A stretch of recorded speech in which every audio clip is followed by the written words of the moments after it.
मेरी हुकूमत से यही मुतालबा है कि मेरे भाई की जो ना डेड बॉडी को जल्द अज जल्द रिकवर किया जाए और आलमी सतह पर इस मसले को उठाया जाए। जो लोग भी इसमें मुलव्वस हैं उनको सज़ा दी जाए और इस हादसे की पूरी तहकीकात होनी चाहिए कि यह हादसा क्यों पेश आया और किन लोगों ने किया है।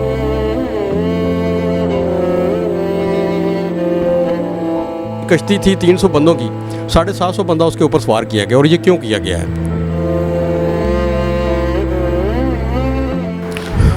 भाई तो दिल का टुकड़ा होता है, उसकी याद में कैसे बुला सकता हूँ? मैं नहीं बुला सकता।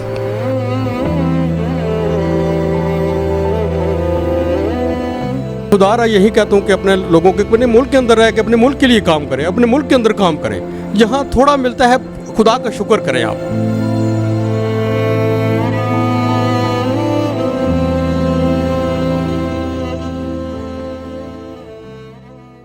अस्सलाम वालेकुम, एबीएन से मैं हूँ ज़ाहिदा। उम्मीद करते हैं आप सब खैरियत से होंगे जहाँ भी होंगे।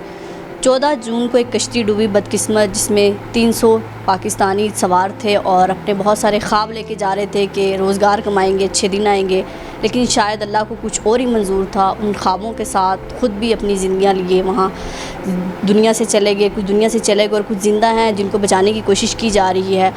तो आज एक फ़ैमिली के साथ हम मौजूद हैं। 40 साल जुल्फ़कार जिनका ताल्लुक़ रावलपिंडी से था, वो भी इस कश्ती में सवार थे। हालांकि यहाँ पर अच्छा खासा रोज़गार कमा रहे थे, लेकिन शौक़ था कि बाहर जाऊँगा और रोज़गार कमाऊँगा। तो उनके बड़े भाई मौजूद हैं, उनकी तस्दीक हो चुकी है कि उनकी डेथ हो गई है। तो उनके बड़े भाई से पूछते हैं कि किस तरह पता चला और किस तरह उस एजेंट के चुंगल में इनके भाई गए। अस्सलाम वालेकुम सर। वालेकुम सलाम जी। सर, सबसे पहले तो आपसे बहुत अफसोस कि शायद किस्मत में यही लिखा था कि वापस आ नहीं सकते। अल्लाह की मर्ज़ी है, जहाँ पे उसकी मौत लिखी थी वहीं पे हुई है उसकी, तो बस अल्लाह की रज़ा है इसमें। तो सर ये बताएं कि वो यहाँ पर क्या काम करते थे? यहाँ पर पट्टी का काम करता था। तो कभी उन्होंने जिक्र किया था फैमिली से कि मेरा बाहर जाने का कोई शौक़ है या मैंने जाना है? जी जी, बड़े अरसे से कहता था मैं बाहर जाऊँगा, मैं यहाँ पे नहीं काम करना, मैंने बाहर जाना है, मैंने इंग्लैंड जाना है। तो उस एजेंट से फिर खुद ही रब्ता किया?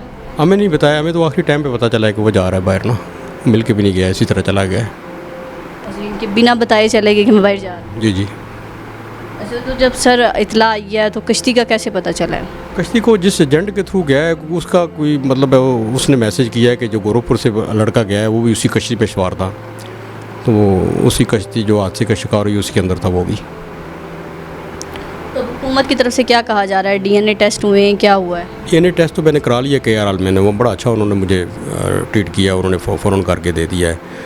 तो अब मेरी हुकूमत से यही मुतालबा है कि मेरे भाई की जो ना डेड बॉडी को जल्द अज जल्द रिकवर किया जाए और आलमी सतह पर इस मसले को उठाया जाए। जो लोग भी इसमें मुलव्वस हैं उनको सज़ा दी जाए और इस हादसे की पूरी तहकीकात होनी चाहिए कि यह हादसा क्यों पेश आया और किन लोगों ने किया है। और जैसे ये बार बार जैसे कहा जा रहा है, आपने कहा कि हादसे की तहकीकात होनी चाहिए कि जो कश्ती थी उसके निचले हिस्से में पाकिस्तानियों को सवार किया गया, मौत रक्स करती रही, यूनानी लोगों ने नहीं सुनी और वो चीखते चलाते रहे। तो आपको भी लगता है इसमें किसी हद तक सच्चाई होगी? बिल्कुल 100% सच्चाई है, ये 100% सच्चाई है कि कश्ती थी 300 बंदों की, 750 बंदा उसके ऊपर सवार किया गया और ये क्यों किया गया है? कहाँ हैं सारे लोग? ये हमारे अदारे कहाँ हैं? सारे लोग और कहाँ हैं? इंटरनेशनल लेवल पे लोग कहाँ हैं? क्यों इस तरह के हादसात आए दिन रोज़ होते हैं? तो काइंडली मेरी यही रिक्वेस्ट है कि आलमी सतह पे इसकी तहकीकात होनी चाहिए। जो भी लोग इसमें मुलव्वस हैं उनको सज़ा मिलनी चाहिए।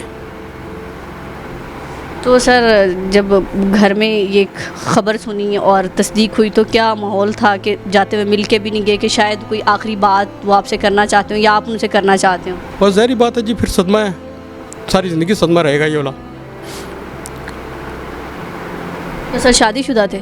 नहीं, शादी नहीं की थी उसने। मैं एक दफ़ा मंगनी हुई थी, फिर उसने नहीं, वहाँ से भी नहीं की, ये शादी तोड़ दी उसने शादी से। कहता है मैंने नहीं करनी शादी, यहाँ से बाहर से जाके करूँगा शादी। और बहन भाई कितने हैं? मैं एक भाई हूँ उसका, 2 मेरी बहनें हैं, 3 बहनें हैं मेरी और। ठीक है। तो अब हुकूमत की तरफ से क्या कहा जा रहा है कि कब तक उम्मीद है कोई डेड बॉडी आप तक रिसीव करा दी जाएगी? सर हुकूमत का कोई नुमाइंदा हमारे पास अभी तक नहीं आया है, ना उन्होंने कोई रब्ता किया हमसे अभी तक। सिर्फ टीवी के बयानात की हद तक है? बयानात क्या तक है जब हमारे साथ किसी हुकूमती नुमाइंदे ने अभी तक कोई रब्ता नहीं किया है। तो सर इर्द गिर्द के लोग जो उसके आपके भाई के दोस्त भी होंगे यकीनन, जब वो गए होंगे किसी से तो जिक्र किया होगा, जैसे आपने कहा आपको नहीं बताया, तो दोस्तों से तो बंदा बताता है। किसी ने बताया कि वो कब से तैयारी कर रहे थे जाने की और किस तरह इतने पैसे उन्होंने इकट्ठे किए? दोस्तों से सुना है जी, पैसे उसके पास थे, उसने अपनी जब प्रॉपर्टी सेल की थी, पैसे उसके पास थे, तो वो अपने पैसों पे गया, किसी से इकट्ठे नहीं किए पैसे, उसने अपने पैसे लगाए हैं। तो दोस्तों से जिक्र किया था? जी जी, वो बता रहा था, सबको बता रहा था कि मैंने इंग्लैंड जाना है, मैं जल्दी चला जाऊँगा। सर कोई बचपन की याद, आप बड़े भाई हैं वो छोटे थे, कोई बचपन की याद जो आपके भाई की हो जो आपको अब बहुत याद आ रही है? सही बात है, जो भाई है, भाई की याद तो सारी ज़िंदगी नहीं भूल सकते। भाई तो दिल का टुकड़ा होता है, उसकी याद मैं कैसे भुला सकता हूँ? मैं नहीं भुला सकता। उन बच्चों को, उन वालिदैन को कुछ कहना चाहें जो हमारे यहाँ हर बच्चा यही सोचता है कि बाहर जाऊँगा, चाहे डंकी के ज़रिए जाना पड़े, कश्ती में जाना पड़े, तो आपके ये आंसू शायद उनको सबक देने के लिए काफ़ी होने चाहिए। बस मैं ये खुदारा यही कहता हूँ कि अपने लोगों के, अपने मुल्क के अंदर रह के अपने मुल्क के लिए काम करें, अपने मुल्क के अंदर काम करें। जहाँ थोड़ा मिलता है खुदा का शुक्र करें, आप कनाहत करें। ये मुल्क हमारा बहुत अजीम मुल्क है हमारा, इसी पे मेहनत करें, इसी मुल्क के अंदर कमाएं, इसी मुल्क के अंदर रहें, इस मुल्क की खिदमत करें। तो सर जब आपने कहा कि जैसे आप टेस्ट कराने गए, तो और भी वहाँ पर कोई ऐसी फैमिली थी, किसी और ऐसी फैमिली से रब्ता हुआ हो, जैसे गुजरात की हैं, किसी कोई और फैमिली से भी रब्ता हुआ है जिनकी बंदे नहीं रहे इस दुनिया में? बता रहे थे कि अभी 6-7 बंदे आए थे उनके मुख्तलिफ जगह से, तो वो कह रहे थे कुछ लोग अभी पाइपलाइन में हैं, आ रहे हैं अभी ना। जैसे हुकूमत ने उनको फिर अभी बताया था उस वक्त कि यहाँ से लेबॉरेटरी टेस्ट होंगे, या लोगों को भी बताया था, फिर आने शुरू हो गए थे लोग वहाँ पे ना। मेरे सामने उस वक्त कोई भी नहीं था वहाँ पे। लेकिन वैसे किसी उस एजेंट ने किसी और फैमिली का भी बताया हो कि कोई किसी और फैमिली के बंदे की भी डेथ हुई है, किसी फैमिली ने आपसे रब्ता किया हो? नहीं, मेरे साथ किसी कोई और जो वही लोग जो इधर साथ गांव है गंगाल, वहाँ से जो लड़का गया था उनकी फैमिली आई थी, लेकिन वो डाउटफुल है, कह रहे हैं कि हमारा डाउटफुल है कि अभी मे भी हो सकता है हमारा बच्चा जो लीबिया के अंदर हो। अच्छा, एजेंट का ताल्लुक रावलपिंडी से था, गुजरात से था? बता रहे सारे गुजरात से बता रहे हैं। तो अभी तक आपने कहीं तक उसके पहुंचने की कोशिश की है? जब उसने मैसेज कर दिया आपको तो आपको उसका पता तो मिल ही गया होगा? अभी पता नहीं, पता तो हमें खैर नहीं पता कि कहाँ का रहने वाला वो, लेकिन उसका नंबर था, लेकिन उसका नंबर बन जा रहा है अभी। तो वो नंबर जब हुकूमत बार बार कह रही है कि हमें मालूमात दीजिए, तो उसका नंबर आपकी? मैं इंशाल्लाह जाऊंगा, FIA के दफ्तर में जाऊंगा, वहाँ भी दूंगा मैं जाके। अभी थोड़ा सा हम अपने वहाँ पे लगे हुए हैं, लोग तज़ियत के लिए आ रहे हैं, यहाँ पे बिजी हैं। यहाँ से फारा होकर मैं फिर जाऊँगा FIA में रब्ता करूँगा जाकर वहाँ से। तो इनके भाई के कातिल को आपने पकड़वाना है सर, उसको सज़ा मिलनी चाहिए ताकि आइंदा से किसी और का बच्चा या और किसी का भाई, किसी और का बाप इस हादसे का शिकार ना हो।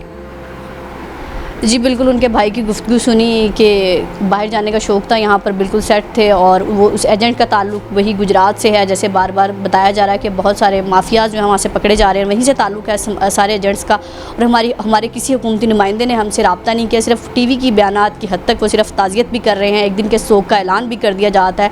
तो काश वज़ीर-ए-आज़म साहब सोग के ऐलान की बजाय उनके घर वालों की दाद रसी करें, डेड बॉडीज़ जल्दी से जल्दी मंगाएँ ताकि उनके प्यारे आखिरी दीदार कर सके। शायद वो ख्वाब तो लेके गए थे, ख्वाब तो वहीं चले गए, लेकिन अब आखिरी दीदार तो उनको नसीब हो जाए। अपना और अपने प्यारों का बहुत ख्याल रखिएगा, हमें दुआ में याद रखिएगा। अल्लाह हाफ़िज़।